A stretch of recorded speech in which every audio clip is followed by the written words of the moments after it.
अलंकार अर्थावर आधारलेले असतात त्यांना अर्थालंकार असे म्हणतात। इथं मिस्टेक आहे बघा, अर्थावर करा, शब्दातून व्यक्त होणाऱ्या करा,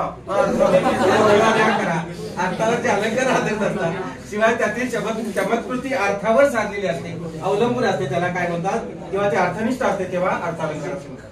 वस्तूंमध्ये साम्य, विरोध, कार्यकारण भाव अशा विषयांवर अर्थालंकार अधिष्ठित असतो। आता या अर्थालंकाराचे हे वर्गीकरण जे आहे ते कसे होते बघा, तुलनेवर आधारित, स्वभावावर आधारित, कारणावर आधारित आणि इतर अलंकार जे आहेत ते। आता तुलनेवर म्हणजे एकमेकांची तुलना केली जाते, उपमा अलंकार, उत्प्रेक्षा, इथं उपमेय आणि उपमान यात काय केले जातं, तुलना केली जाते। इथं स्वभावोक्ती अलंकार, चेतना, गुणोक्ती, अतिशयोक्ती, उक्ती स्वभावावर आधारित आहे, हे स्वभावावर आधारित। इथं नैसर्गिक क्रिया असतात, क्रिया असतात, इथं अतिशयोक्तीपणा साधला जातो। इथं कारणावर आधारित व्याजोक्ती, व्याजस्तुती, अन्योक्ती, असंगती, विभावना, विशेषोक्ती असं। आणि मग सार अलंकार, पर्यायुक्ती अलंकार, विरोधाभास अलंकार, अर्थांतरन्यास अलंकार, दृष्टांत अलंकार, परिकर आणि दीपक अलंकार। आता तुम्हाला महत्वाचे यातले 10 ते 12 अलंकार महत्वाचे आहेत, परीक्षेला सारखे सारखे विचारले जातात। आता सारखे सारखे विचारले जाणारे अलंकार कोणते असतील रे, कोणते असतील सांगा? उपमा आणि उपमेय, हे उपमा अलंकार तर 5वीला पुजलेला आहे तुमच्या, कायम विचारतात बघा, सारखं सारखं विचारतात उपमा अलंकार। उत्प्रेक्षा अलंकार, आता हे उपमा अलंकारामध्ये काय असते सांगा? सम, सम, समान, सारखा, जोगा, गत यासारखे शब्द यामध्ये वापरले जातात। सम, समान, सारखा, जोगा, गत है ना, माझ्या वाणी, वाणी माझ्या वाणी अक्षर आहे, त्याच्या वाणी अक्षर आहे ना, असं माझ्या गत अक्षर काढू नको असं म्हणतो। सम, समान, गत असे शब्द वापरले जातात। उत्प्रेक्षा म्हणजे कल्पना, कल्पना केलेली असते, जणू, जणू काय, गमे, वाटे, बासे हे शब्द यामध्ये वापरतात। जणू, जणू काय, हा आंबा जणू साखरच, म्हणजे आंब्याला काय केलेलं आहे, अशी कल्पना केलेली आहे की तू साखर आहे असं। उत्प्रेक्षा म्हणजे कल्पना, लक्षात ठेवा। आता रूपक म्हणजे एकरूप, उपमेय आणि उपमान दोन्ही एकरूप असतात। कोण कोण? उपमेय आणि उपमान दोन्ही एकरूप असतात, वेगवेगळे नसतात, तेव्हा त्याला रूपक अलंकार म्हणायचं। आता व्यतिरेक अलंकार म्हणजे काय? उपमेय हे म्हणजे मूळ वस्तू जी आहे ती उपमानापेक्षा काय असते, श्रेष्ठ असते, म्हणजे हे मोठं, पेक्षा मोठे, पेक्षा मोठे, पेक्षा लहान, व्यतिरेक अलंकार। उपमेय हे उपमानापेक्षा श्रेष्ठ आहे, ग्रेट आहे, तेव्हा व्यतिरेक अलंकार होतो। अपनहुती म्हणजे लपविणे, अपनहुतीचा अर्थ काय होतो? अपनहुती म्हणजे लपविणे। तुम्ही जर हे चार्ट काढला असेल तर त्यामध्ये तुम्ही काय करा, हे लिहून ठेवा बारीक अक्षरात। अपनहुती अलंकार म्हणजे लपविणे, म्हणजे मूळ अर्थ लपवायचा आणि दुसराच वर काढायचा, त्याला म्हणायचं काय, अपनहुती असं। म्हणजे हा आंबा नाही, ही साखर आहे, म्हणजे मूळ वस्तू तुम्ही काय करता, लपवता, त्याला दुसरंच नाव देऊन पुढे करता, तसं मूळ वस्तू लपवायचे, दुसरं म्हणजे उपमेय लपवायचं, उपमान वर काढायचं। हा आंबा नाही, ही साखरच आहे, आंबा काय येणार, उपमेय, साखर त्याला उपमा दिलाय, म्हणजे तुम्ही काय म्हणता, आंबा नाही रे माझ्याकडे साखर आहे, ससंदेह, स म्हणजे सहित, संदेह म्हणजे शंका, हा दोरखंड की साप, रस्त्यात एखादं वालं पडलेलं असते, एखादं दोरी पडलेली असते, किंवा एखादा काठी पडलेली असते आडवी अशी वाकडे तिकडे, आपण काय म्हणतो, साप आहे रे तो, दुसरा म्हणतो नाही रे काठी आहे ती, मगर आहे ती, लाकूड आहे ते, अरे मगरच आहे की, म्हणजे ससंदेह। ससंदेह म्हणजे काय? ससंदेह म्हणजे काय सांगा? शंका, शंका उत्पन्न होते की काय, की मूळ वस्तू कोणती आहे, उपमेय कोणता आहे, उपमान कोणता आहे असं। आता भ्रांतिमान, भ्रांत म्हणजे काय रे, भ्रांत म्हणजे शंका, भ्रांतिमान भ्रम, थोडक्यात आपल्याला भ्रम निर्माण होतो, एखादी मूळ वस्तू असते त्या ठिकाणी दुसऱ्या वस्तूचा प्रकाश पडला किंवा दुसरी वस्तू आली तर आपल्याला ती मूळ वस्तूच वाटायला लागते, आपला भ्रम निर्माण होतो, म्हणून याला काय म्हणायचं, भ्रांतिमान अलंकार म्हणायचं। अनन्वय, अ म्हणजे काय, अन म्हणजे काय रे, अन म्हणजे नाही आणि अन्वय म्हणजे संबंध, मूळ वस्तूचा संबंध दुसऱ्या कोणाशी जोडायचा नाही। आई सारखी मायाळू आई, बरोबर आहे, आपण तुझ्यासारखा तूच, तुझ्यासारखा आहे दुनियेत कोणी नाही असं म्हणतो आपण, त्याला अनन्वय अलंकार म्हणायचं। स्वभावोक्ती अलंकार, मी फक्त हे सांगतो आणि मग आपण सविस्तर पाहूया, समजाले ना, यातच तुम्हाला समजून जाते, फक्त हे लक्षात यायला पाहिजे, म्हणजे तुम्हाला अलंकार हे प्रकरण फार सोपं आहे बाळांनो, फक्त ते समजून घ्यायला पाहिजे। अर्थालंकारामध्ये त्यात काय अर्थ भरलेला आहे यावरून तुम्हाला तो अर्थालंकार समजतो। स्वभावोक्ती म्हणजे काय, एखाद्याच्या स्वभावाचं हुबेहूब पण वैशिष्ट्यपूर्ण वर्णन जेथे केले जाते त्याला स्वभावोक्ती अलंकार म्हणायचे। गणपतवाणी विडी पिताना चावायचा नुसतीच काडी म्हणायचा आणि या जागेवर बांधीन माडी. त्याला बिडी घ्यायला पैसे नाहीत, काडी चावतोय मग तुम्ही या जागेवर बांधीन माडी. आणि मग कवीने त्याचं वेधक चित्रण या स्वभावती अलंकारात रेखाटलेलं आहे. एखादा पक्षी मरून पडलेला असेल तर तो कसा मरून पडतो, आपण काय म्हणणार, अरे तिथं पक्षी मरून पडलेला आहे. पण तसं नाही, तू काय करणार, मातीत पसरले ते अतिरम्य पंख केले वरी उदर पांडुर निष्कलंक. चंचू तशीच उघडी पद लांबविले निष्प्राण ध्येय पडला श्रमही निमाले. म्हणजे कवीला सरळ सरळ सांगता आलं असतं की नाही, पक्षी मरून पडलाय, पण एवढं सांगितलं तर त्याचा अर्थ राहणार का? जशी ही उशिरा आहे तसं कळालं असतं आपल्याला उशिरा, है की नाही? हे तसं नाही. स्वभावती अलंकार म्हणजे काय, त्यातील गुणवैशिष्ट्ये जे आहेत ते रंजकदार पदार्पणाने काय करायचं, मांडायचं. एखाद्या व्यक्तीचे, प्राण्याचे, पशुचे किंवा एखाद्या प्रसंगाचे, घटनेचे हुबेहूब पण वैशिष्ट्यपूर्ण. तो पक्षी मरून पडलेला आहे हुबेहूब, कसा, त्यानं पोट वर केलेला असतं, असं पंख असे विस्तारलेले असतात, पाय लांबडा असतात, चोच बघा तुम्ही, कावळा मरून पडला तर, कोंबडं मरून पडलं तर कसं पडतंय, असं आहे ना, ताट पाय होतात, चोच अशी असते ना, विस्तारलेली असते आणि वरच पोट असते बघा, बरोबर का? असं ती पालती पडत नाही. आलं का लक्षात? चेतना गुणोक्ती. चेतना म्हणजे काय, स्वप्नाची मैत्रीण चेतना. चेतना म्हणजे काय, नैसर्गिक गुण. लक्षात ठेवा, निसर्गातील निर्जीव वस्तू सजीव आहेत अशी कल्पना करायची, त्याला म्हणायचं चेतना गुणोक्ती. त्यांच्यामध्ये मानवी वर्तनाप्रमाणे गुण आहेत असं ओळखायचं आणि तिथं चेतना गुणोक्ती अलंकार होतो. उदा ती इंदिरा संतांची कविता आहे बघा, ती फणसाचे ती छोटी छोटी पिल्ला असतात आणि त्याला ते मग सांगते की तिथे त्याला कुशल मुलांचे गंगाजळीचे बेत आगळे आहे ना, ते फणस असा राहिलेला असतो. किंवा चाफा बोले ना, चाफा चाले ना, चाफा खंत करी काही केल्या फुले ना, चाफा रुसलेला आहे. आता ही या दोघांचं भांडण होतंय, ती रुसलेली असते आणि मग तो बोलत नाही म्हणून ती खंत व्यक्त करते आणि चाफ्याला सांगते, तू जसा बोलत नाहीस ना तसंच माझ्याही घरात आहे.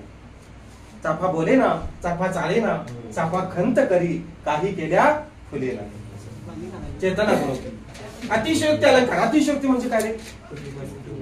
अतिशयोक्ती म्हणजे काय, एखादी कल्पना किंवा एखादी गोष्ट वाजवीपेक्षा फुगवून सांगायची. आता वाजवीपेक्षा कशी फुगवून सांगायची, ती रडली म्हणे समुद्राच्या समुद्र, एवढी रडत्या, तिकडं लातूरला जाऊन रड. मग तिथं कशाला, लातूरला पाणी नसतं या ना, तिकडं मराठवाड्याला पाणी लय नाही, मग तिकडे जाऊन रडायचं. समुद्राचा समुद्र म्हणे, मज्जा येईल की नाही? अरे तुला शोधायला सारा गाव पालथी घातला, गाव पालथी घालाय घागर आहे,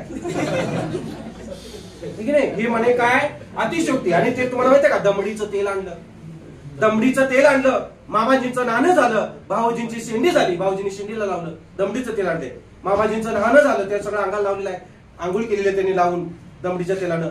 मामाजींचं काय, भाऊजींची शेंडी झाली, उरलं सुरलं झाकून ठेवलं, त्याला लांडोरीचा पाय लागला, विशीपर्यंत उघड गेला, त्यात म्हणे उंट पोहून गेला. वा वा वा. हे म्हणे कसं मग सांगा, असं याला म्हणायचं अतिशयोक्ती. अतिशयोक्ती, उक्ती म्हणजे बोलणे, वाजवीपेक्षा, मोठं बोलायचं नाही, वाजवीपेक्षा फुगवून सांगायचं. तुझे स्मित स्मरता तहान भूक हरावी. ते कळलं म्हणजे ती सकाळी हसलेली होती आणि त्याला हे दुपारी संध्याकाळी काय केलेलं आहे आठवलं. फक्त ती सकाळी येताना हसलेली आहे आणि दुपारी आणि संध्याकाळी याला ते आठवलं. तुझे स्मित स्मरता तहान भूक हरावी म्हणजे दुपारी जेवायला नाही बघा, तिचं स्मित आहे ना आठवून. हा, आणखी बघा, तू हसली कुठे जरासी, हसली आहे ते तसं आहे, तू हसली कुठे जरासी नि उपास माझा सुटला. नवरा बायको जेव्हा रागवतात एकमेकावर, भांडतात, तेव्हा 3-4 दिवस बोलत नाही, आहे की नाही प्रपंच. आणि मग काय होतंय, आता तो बोलायचा प्रयत्न करतो पण ही फुगते, ही घनसागत फुगते, 3-4 दिवस बोलत नाही. आणि मग काय होतंय, 4 दिवसानंतर तिचा राग किती लय तर लय, सुरुवातीला 1-5 मिनिटं, नंतर हळूहळू वाढत जातो, 5 दिवसापर्यंत जातो. नंतर मग 4थ्या-5व्या दिवशी ही हळूच काय करते, बोलायला लागते. म्हणजे तिला प्रयत्न करते पण डायरेक्ट बोलत नाही, पण ती त्याच्याकडे बघून, तो सारखा तिकडे बघत असतो, ही काय बघत नाही, रागानं फणफणलेली असते. मग 4थ्या-5व्या दिवशी तिचा राग निवळतो आणि ती मग हळूच त्याच्याकडे बघून अशी करतेच नाही. स्माईल जेव्हा करते तेव्हा मग तो म्हणतो तू हसली कुठे जराशी नि उपास माझा सुटला, आज संध्याकाळी जेवण आहे. 3-4 दिवस जेवण घेऊन काय नाही, हे बाहेर जेवून येते. मग हे काय आहे, अतिशयोक्तीच आहे ना. ती जर हसल्यावर तहान भूक हरली असती, पोट भरलं असतं, तर मग रोज मी सकाळी येताना काय म्हटलं असतं, जरा हस ग. विषय कशा बोलत नाही, काय म्हणतोय मी, अरे मी कशाला भांडू सांग मला. पुरुष कधी भांडत नाही, हा हे पण सांगतो लक्षात घ्या. हा, पुरुष कधी भांडत नाही, पुरुष सभ्य असतात, असभ्यपणाने वागत नाही. आता दारुडे वगैरे जे असतात व्यसनी असतात त्यांचं वेगळं. आता मी कशाला उगाच भांडू, हा कशाला भांडू सांग. अरे आयुष्य किती आहे सांगा, आयुष्य किती आहे. मला टेन्शन आलं ना छाती दुखायला लागते, मला वाटतंय का आता आहे का नंतर काय 5 मिनिटाचा भरोसा नाही, कशाला भांडू. बरोबर आहे की नाही मॅडम, काय संबंध येतो सांगा. तू भांडतेस, अजिबात नाही बघा, काय गरज नाही. आणि मुळात शिक्षक लोक भांडत नाहीत, हे पण सांगतो. शिक्षक लोक ही सभ्य असतात, बरोबर आहे का, आम्हाला शिकवलेलं असतं. पुढचा जर तापलेला असेल आपण शांत राहायचं. पाणी ढवळलेलं निवळते की नाही, मग ढवळलेलं ढवळू द्यायचं. हळू निवळलं मग हात घालायचा.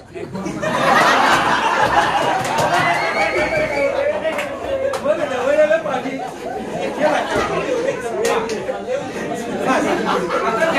व्याज म्हणजे काय, हे लक्ष द्या.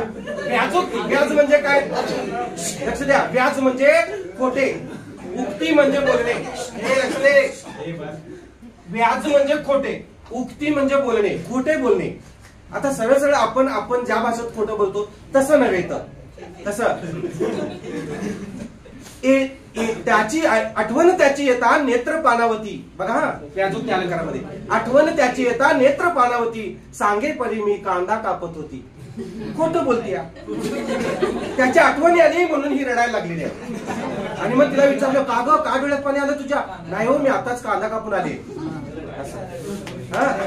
वियोगार्थ मिलन होते हा नेम. सॉरी, हे येणार नाही याच्यामध्ये. आता हिचं बघा, एक जण घरी आलेली असते मित्राच्या मैत्रिणीच्या वगैरे असं, आणि मग जाता जाता ती काय करते, हळूच त्याच्याकडे बघत असते अशी. मग आजी म्हणते काय ग बघते वळूनी वळूनी अशी.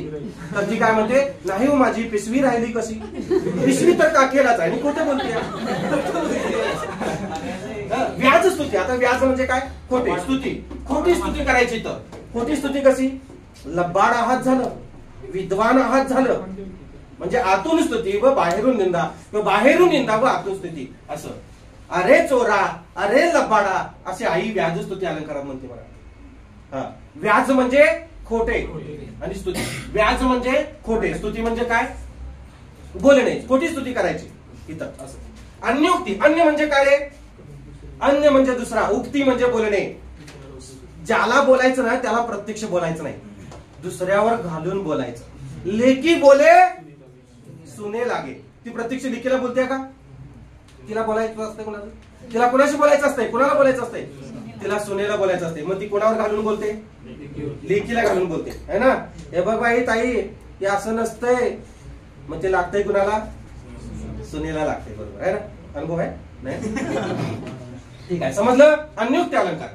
त्यानंतर बघा असंगती किंवा विसंगती. असंगत म्हणजे काय, कार्य एका ठिकाणी त्याचं कारण दुसऱ्या ठिकाणी, असं जेव्हा घडतंय तेव्हा असंगत अलंकार.